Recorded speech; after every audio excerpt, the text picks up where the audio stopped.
going back to like when we were building our rentals, like if we had really focused on finding deals and managing them, it would have been and nothing else. Right.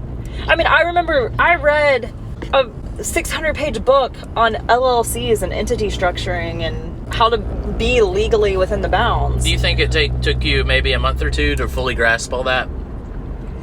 Maybe a month. I think it helped to read it, but I think the value came in doing it. Right. No, I agree with that. You know, you can know that you should put something in a rental contract, but it doesn't matter until you're about to evict somebody and you see that clause in there and you're like, oh, that's why such and such mentor said to put this clause in my contract. Right. You don't understand it until you have to execute on what's in there. So people, not only are they putting the cart in front of the horse, but they're oftentimes thinking about step 55 when they're on step 2. Right. And we did it just as bad. I mean, we had clear goals and that helped us grow to where we wanted to be.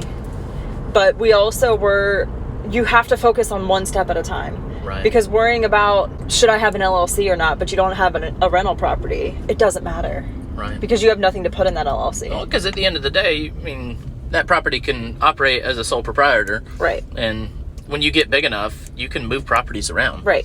And you just because you bought it in your name or an entity's name doesn't mean it's always that way. Right. People oftentimes get a little stuck in the idea of, well, I bought it like this, so that's just the way it is. Right. You know, changing legal names is not that hard. Right. And I by no means am advocating just going and buying and not having an asset protection plan. Mm-hmm. But you don't need a complex entity structure when you don't own any houses.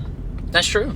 That's one of the factors that drives analysis paralysis. Right. Because they're like, well, if I do buy this and it's not set up right, I'm going to be in a spot if something goes wrong. Right.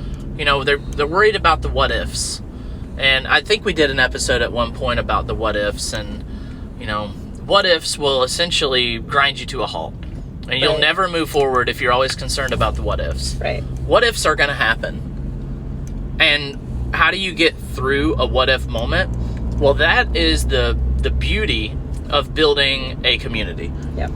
And if you're attending a local meetup often, and if you're a part of a real estate investors, some type of community, like an association, maybe you go to a meetup, maybe you're part of a mastermind, that's where you call on your resources, your community, to help you get through those what ifs. Right. Because it is a problem-solving business and it is a team sport. Right. And so if you're trying to go in all of this about it all by yourself and you don't have a community at all, you know, I welcome you to email Tiffany and I and let us help you and be a part of your community.